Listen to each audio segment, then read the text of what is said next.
कौवों के पड़ोस में तोता और तोती रहते थे। तोते और तोती में बहुत प्यार था, जबकि कौवा और कौवी हर समय आपस में लड़ते रहते थे। इसलिए कौवी को तोते और तोती पर बहुत गुस्सा आता था। कौवी हर समय तोती को उल्टी सीधी बातें सिखाती ताकि उन दोनों में भी लड़ाई हो। हरियाली, मेरा पति तो हर रोज मेरे लिए मीठे मीठे फल लाता है और तुम्हारा पति तुम्हारे लिए क्या लाता है खाने को? क्या बताऊं गौरी, कई दिन हो गए मेरा मिट्ठू तो हर रोज मेरे लिए एक दाना चने का ही लाता है। इसका मतलब मेरा शक ठीक हुआ। हरियाली, तेरा पति सारा सारा दिन जाकर झरने पर बैठा तोतियों से बातें करता रहता है और शाम को जल्दी जल्दी में एक दाना चने का लेकर घर आ जाता है। क्या मिट्ठू ऐसा करता है? मुझे क्या जरूरत है मैं झूठ बोलूं? तुम भी उससे मीठे मीठे फल मांगो।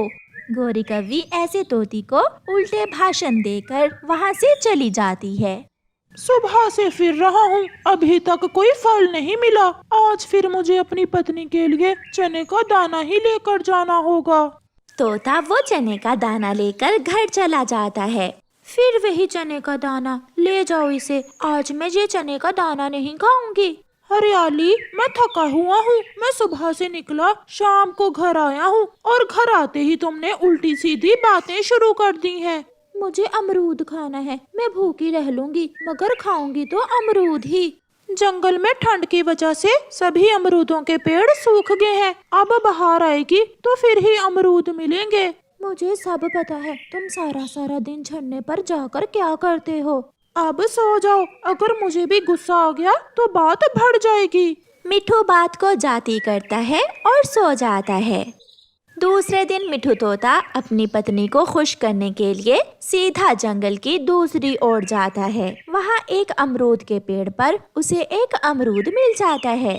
कुछ ही देर में मिट्ठू वो अमरूद लेकर घर वापस आता है। हरियाली घर के बाहर ही बैठी हुई थी। लो, मैं तुम्हारे लिए अमरूद ले ही आया। इसका मतलब गौरी ने सच ही कहा था। अभी कल ही मैंने अमरूद मांगा और तुम अमरूद ले आए। पहले तो हर रोज चनों का दाना लाते थे। ओहो, अब इस बात पर भी लड़ाई? अगर ले आया हूँ तो खा लो। हरियाली वो अमरूद खा लेती है। गौरी का पति आवारा और एक नंबर का आलसी है, इसलिए उन दोनों की आपस में हमेशा लड़ाई रहती है और वो चाहती है कि हमारे घर में भी ऐसे ही लड़ाई हो। मिट्ठू अपनी पत्नी से ऐसे कहते हुए वहाँ से चला जाता है। आज मैं मिट्ठू के पीछे जाकर देखती हूँ कि ये जाता कहाँ है। हरियाली भी मिट्ठू के पीछे जाती है। मिट्ठू, क्या तुमने दाना ढूंढ लिया है? नहीं चिड़िया बहन, मैं तो कल से भूखा हूँ। अभी अभी एक अमरूद मिला था, वो अपनी पत्नी को देकर आया हूँ। अब निकला हूँ अपने लिए कुछ ढूंढने। देखो आज भी कुछ मिलता है या नहीं खाने को। ये सब हरियाली झाड़ियों में छुपी सुन रही थी। उसकी आंखों में आंसू आ जाते हैं। मिट्ठू भैया चलें, जंगल की दूसरी तरफ किसान के खेत में जाते हैं। अभी मुझे तो भोजन ढूंढकर अपने बच्चों को भी देखना है। मिट्ठू और चिड़िया वहाँ से चले जाते हैं। मैं बहुत बुरी हूँ जो अपने पति से लड़ाई करती हूँ। एक चिड़िया है जिसका पति नहीं है, उसे दाना भी लाना होता है और अपने बच्चों की देखभाल भी करनी होती है। उड़ते उड़ते हरियाली तोती कौवों के घर के पास से गुजरती है। वो वहाँ रुकती है। कालू के बच्चे, जाओ मेरे लिए भोजन लेकर आओ। मैं कोई तोता नहीं हूँ जो तुम्हारे पीछे पीछे फिरता रहूं। उस मोटी चोंच वाले से तो मैं खुद बहुत जलती हूँ। अभी अभी इतना बड़ा अमरूद लेकर भागा जा रहा था। मैंने कहा कि इसे खा लो, क्यों बोझ उठाए जा रहे हो? तो बोला, मैं ये अमरूद अपनी पत्नी के लिए लेकर जा रहा हूँ। हरियाली तोती उड़ती है और सीधी अपने घर चली जाती है। वो बहुत बेचैनी से अपने पति का इंतजार करने लगती है। शाम के उसका पति घर आता है। उसके पास एक बेरी थी। हरियाली, देखो देखो मैं क्या लाया हूँ। मैं तेरे लिए बेरी लाया हूँ। मगर हरियाली की आंखों में आंसू देखकर तोता परेशान हो जाता है। सॉरी, माफ करना। क्या तुम्हें बेरी पसंद नहीं है? मैं ले आऊंगा, कल फिर मैं अमरूद ले आऊंगा। मिट्ठू जी, मुझे माफ कर दो, मैं भूल गई थी। मैंने गौरी की बातों में आकर आपसे लड़ाई की। ये बेरी आप खा लें, मुझे पता है आप भी भूखे हैं। मैंने चिड़िया और आपकी बातें सुन ली थी। हरियाली, अगर कभी कभी लड़ाई करने से आपको मुझ पर इतना प्यार आता है तो फिर कभी कभी लड़ाई ही अच्छी है।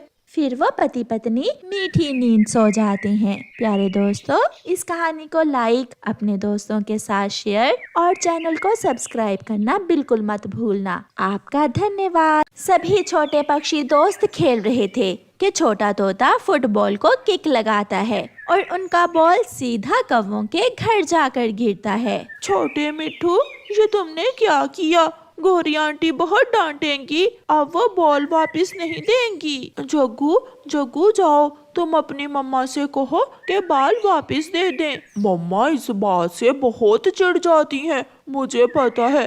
मम्मा मुझे मारेंगी और तुम्हें भी। फिर वो सारे दोस्त इकट्ठे होकर जग्गू की मम्मा गौरी कव्वी के पास जाते हैं, जो गुस्से में लाल पीली हो रही थी।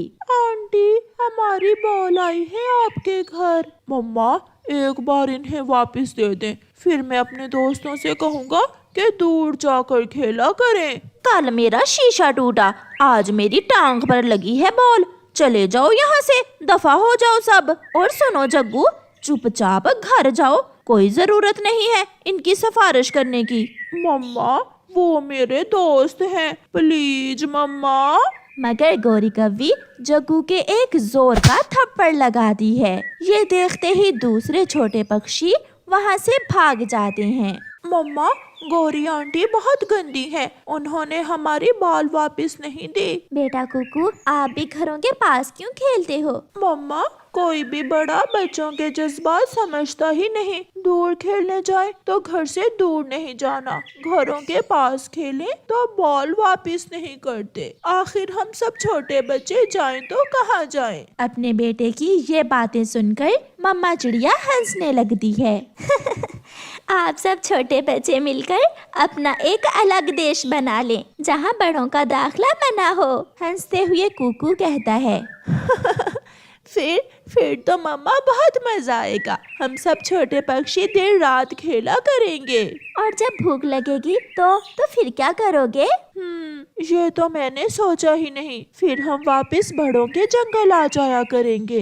एक दिन गौरी कव्वी उड़ती हुई जा रही थी कि उसे एक जगह ढेर सारे दाने जमीन पर पड़े दिखाई देते हैं। आज तो दिन ही बन गया, घर के पास ही इतने सारे दाने। वाह रे गौरी, तेरी किस्मत। गौरी वहाँ जाकर दाना खाने लगती है। ऊपर से एक जाल गिरता है और गौरी कव्वी उसी रस्सी के जाल में फंस जाती है। वो फुड़फुड़ाती है मगर कुछ नहीं कर पाती।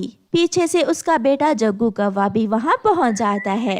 जग्गू, जग्गू बेटा, दूर ही रहना, मैं तो फंस गई हूँ, कहीं तुम भी इस जाल में ना फंस जाना। आप चिंता ना करें, मैं आपको बाहर निकालता हूँ। फिर जग्गू कौवा जाल को हटाने की कोशिश करता है मगर वो ऐसा नहीं कर पाता। जग्गू, जग्गू बेटा, शिकारी आ जाएगा, मैं तो मरूंगी ही, तुम भी मरोगे। जाओ जाओ बेटा, भाग जाओ। जग्गू भाग जाता है और गौरी कव्वी अपने बेटे को जाता हुआ देखकर रो रही थी। क्या खबर थी कि आज का दिन मेरी जिंदगी का आखिरी दिन होगा। ना जाने ये शिकारी क्या करेगा, मुझे पकड़कर मेरा सूप बनाएगा या फिर कौवा पकौड़ा। जग्गू ने भी हिम्मत नहीं हारी थी। वो जल्दी से अपने दोस्त कुकू के पास जाता है और उसे सारी बात बताता है। अगर शिकारी आ गया तो वो मम्मा को ले जाएगा। सबको इकट्ठा करो, छोटे मिट्ठू को और कीकी दोस्त को भी। हम सब दोस्त मिलकर तुम्हारी मम्मा की जान बचाएंगे। फिर जग्गू और कुकू छोटे तोते को लेने पेड़ की खोखर के पास जाते हैं। मिट्ठू, छोटे मिट्ठू, क्या तुम खोखर में ही हो? जल्दी बाहर आओ। क्या हुआ दोस्त? बॉल तो तुम्हारी मम्मा के पास है, खेलेंगे किस चीज से? जल्दी चलो, मेरी मम्मा जाल में फंस गई है, हमें मम्मा को बचाना होगा, जल्दी चलो। फिर वो तीनों दोस्त अपने दोस्त कीकी को साथ लेकर उड़ते हैं। अभी तक शिकारी नहीं आया था। वो सब दोस्त मिलकर वो जाल उठा लेते हैं और बहुत मुश्किल से उड़ते हुए वो जाल लेकर बरगद के पेड़ पर पहुंच जाते हैं। अपने माथे पर हाथ रखकर शिकारी ये सब देखकर हैरान हो जाता है। कमबख्त, ये छोटी फौज मेरा जाल भी ले उड़ी। गोरी जाल से बाहर थी। मुझे विश्वास नहीं हो रहा। जग्गू, ये सब तुमने किया? मैंने नहीं, मेरे इन दोस्तों ने, हम सब ने मिलकर किया है ये। बच्चों, आप सब बहुत अच्छे हो। मैंने आपको कई बार खेलने से डांटा। सॉरी, आप मुझे माफ कर दो। आंटी, अब तो आप हमारी फुटबॉल हमें वापस कर देंगी ना? और आंटी, हम आपके घर के पास खेल लिया करें। ये सुनकर गोरी हंसने लग जाती है और कहती है, बच्चे मन के सज्जे, खेल लिया करो। अब से मैं भी आपकी दोस्त हूँ। प्यारे दोस्तों, इस कहानी को लाइक, अपने दोस्तों के साथ शेयर और चैनल को सब्सक्राइब करना बिल्कुल मत भूलना। आपका धन्यवाद।